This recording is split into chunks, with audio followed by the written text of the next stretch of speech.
Eu já tomei um gosto fudido que foi num dia depois de eu ter broxado, cara. Isso aí machucou pra caralho eu, né?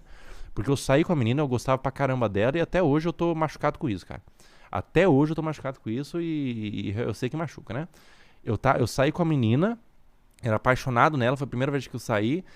E daí, eu falei isso até no de noite, cara, pra você ter noção do quanto que eu tô machucado. Pra eu ir num programa e falar no de noite, cara. Então é um trauma tão grande que eu tenho que falar essas coisas, né? E aconteceu mesmo, cara. Aconteceu mesmo. Era uma menina muito bonita, né? E ela tinha um corpo que eu achava interessante, porque ela tinha um corpo equino, né? Um corpo equino. Ela tinha um corpo equino, né? Ela tinha um corpo que arremetia um cavalo, né? Onde ela tinha os glúteos muito volumosos, né, e os seios muito volumosos. Então ela parecia, e era um corpo que eu acho interessante porque parecia era um corpo com bastante potência existencial. E daí eu queria, eu não queria copular com ela, eu queria assistir Taxi Driver. Era o único interesse meu que eu tinha, era assistir Taxi Driver com ela. Eu chamei ela pra minha casa e botei o Taxi Driver pra gente assistir. E daí a gente ficou assistindo um filme, ouvindo a parada, só que o filme também tava meio bad. Daí ela não queria copular comigo. Ela pegou e falou assim: Olha, eu não gosto de você. Não, ela não falou não gosto de você. Ela falou assim: Olha, eu não. Eu vou falar pra minha amiga que eu não. Que não, ela falou assim: Eu vou vir aqui na sua casa, tá? Porque a gente tá se conhecendo, mas não quero copular nem nada. Eu falei: Não, imagina, eu também não quero copular. O que é isso? O que tá acontecendo, né? Você acha que eu sou um Copla Man? Ela falou: Não, não acho que você é um Copla Man. Daí eu falei assim: Então eu também não acho que você é uma Copla Girl. E daí teve um debate assim, e falei assim, você tá me chamando de copula man. E daí quando você fala que não quer copular, e você fala isso, num pré-encontro, a pessoa sentar e falar assim, olha, eu não quero copular com você. Talvez venha de um trauma, alguma coisa assim, mas eu peguei e falei assim, olha, eu não sou um chimpanzé, eu quero assistir Taxi Driver. Eu só quero assistir Taxi Driver. E a pessoa achou que eu tava chamando, eu chamei ela pra assistir Taxi Driver, a pessoa, não, ele tá me chamando pra me comer. Não, tava chamando realmente pra assistir Taxi Driver, porque não tinha ninguém pra assistir Taxi Driver, era um menino que eu gostava, e dela veio aqui em casa. Aqui em casa não, lá na minha casa, quando eu morava em outra casa.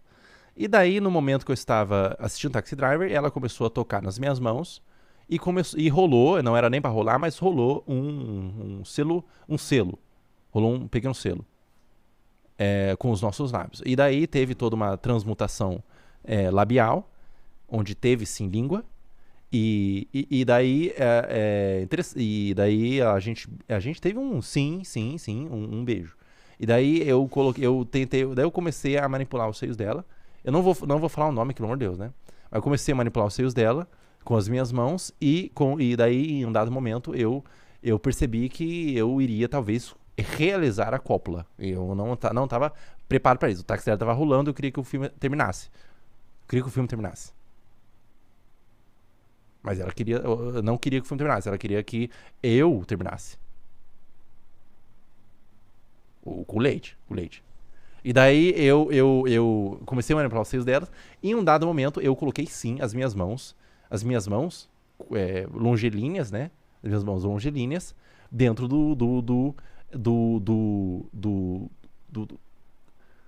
dentro do meu ânus. Porque eu comecei a perceber que o meu Bing Jong não ia reagir. E eu achei que introduzindo, talvez, estimulando, talvez, o cartucho do cu, eu iria poder, talvez, ter uma reação. Depois disso, a menina levantou em cima de mim e deitou e começou a esfregar as partes íntimas no meu cacete. E daí, só que o meu cacete, ele tava mole. Ele parecia como uma bexiga. Quando você enche uma bexiga e você murcha, é aquilo. Enrugado, moles, e não tava nem. Ele tava um pouco aquoso, porque já tinha saído alguns precans, mas ele estava mole, xoxo, capenga. E também muito pequeno. E daí ela tava começando a se esfregar e ela começou a perceber que não sentia nada. E ela falou assim: Você tem vagina? Eu falei: Não, eu tenho pênis. E daí ela falou assim: Mas por que está me arremetendo a um sexo sáfico? Por que está me arremetendo a um sexo lésbico? E eu falei assim: Porque o meu pênis está pequeno. E ele parece realmente, vendo dessa forma, que é um clitóris. Eu expliquei isso pra ela e ela continuou se esfregando e falou assim: Ele fica duro em algum momento? Eu falei: Não sei. Eu achava que sim. Eu achava que sim. E ela começou a se esfregar. E daí eu peguei e falei assim... Isso aí foi a situação mais delicada do mundo. Papo reto, esse aí foi o bagulho que mais machucou do mundo, velho. Que eu peguei e falei assim... Eu tô nervoso. E daí ela pegou e falou assim... Eu sei. Eu percebi. E daí eu já tava com a minha masculinidade, com toda a minha honra e com toda a minha dignidade na cabeça do meu pinto, pequeno e mole. Então toda a minha dignidade tinha sido jogada fora para os porcos roerem. E daí eu já falei, eu já não tenho dignidade nenhuma. Daí eu peguei e falei assim, a gente pode tentar outro dia? Eu vou tentar tomar alguns tadalafilas, vou tentar tomar algumas medicações, alguns melzinhos do amor, e vou tentar talvez enfiar alguns objetos pontiagudos no meu cu, tentar enfiar talvez um plug, talvez alguns objetos vibratórios no meu ânus, para tentar fazer com que o meu ding-dong reaja. A gente pode vir outro dia? Obviamente não falei tudo isso. Eu pensei, mas eu só falei, a gente pode outro dia? Ela falou, pode, a gente pode terminar de assistir o filme. Quando voltou pro filme, esse foi o maior trauma da minha vida, porque o filme nem tinha acabado. Nem tinha acabado, não tinha chegado na cena mais foda do filme que ele mata todo mundo lá. A menina pegou e falou assim, eu quero ir pra minha casa. E eu falei assim, hoje em dia tem Uber. Daí ela falou assim, você vai me levar pra minha casa? E eu não entendi, porque se tornou quase uma intimação, quase como tipo assim, você não ficou com pau duro, então você não é mais nada.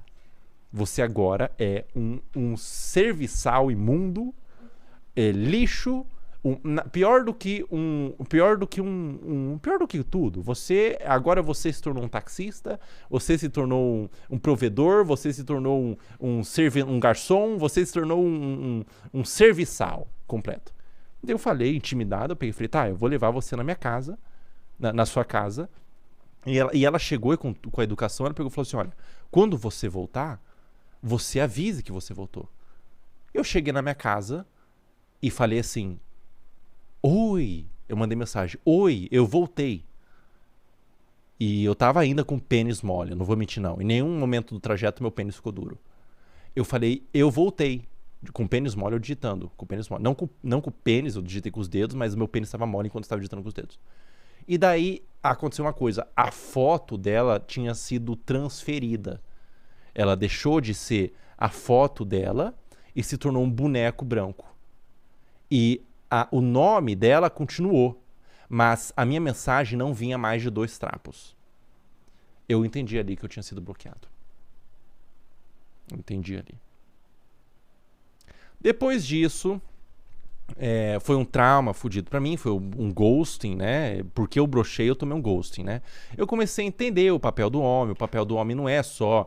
O papel do homem é também ter um pau duro. Eu comecei a entender da pior forma que o papel do homem, infelizmente, nessa sociedade patriarcal e imunda, comecei até a me ater a conceitos importantes, patriarcado, pra tentar até me recuperar minha autoestima, não funcionou. Não funcionou. Eu comecei a entender que o homem que não tem um pau duro, ele é menos do que um saco de esterco, de ração pra gado. Ele é lixo, um homem que não tem um pênis duro. Se você é um homem e tem um pênis mole, eu comecei a entender através daquela lição que você não é nada. E aquilo abalou completamente o nosso time, porque eu vi as estátuas de Davi e de Michelangelo com um pênis mole e pequeno, e eu achava que era glorioso, porque na Grécia Antiga, eles se tratavam, quanto menor o pênis, maior a inteligência. Então aquilo pra mim era muito importante. Eu tinha isso como conceito de vida. O meu pênis, se ele estiver mole, isso significa que eu sou inteligente. Aquilo me fazia sentido na minha autoestima, na minha dignidade. Depois daquilo, todos os valores foram invertidos. Eu fui pro psicólogo e falei, doutor, meu pênis é mole. Doutor, meu pênis é mole e eu sou um homem broxa. O que eu faço? E daí o doutor falou assim, como que foi? Como você descobriu isso? E daí eu falei que eu tentei fazer isso, que eu tentei transar e não deu certo. E ele falou assim, talvez é um momento de você se aceitar.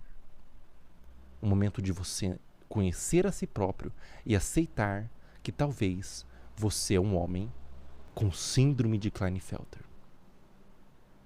O doutor olhou pra mim e falou, talvez você tenha um cromossomo feminino a mais e é hora de aceitar que você é um homem afeminado, feminino, aliás, um homem feminino, e tá tudo bem. E aquilo me ressoou de forma positiva na minha cabeça, eu entendi aquilo. Eu agradeci o doutor, paguei a consulta e fui para minha casa com o pênis mole.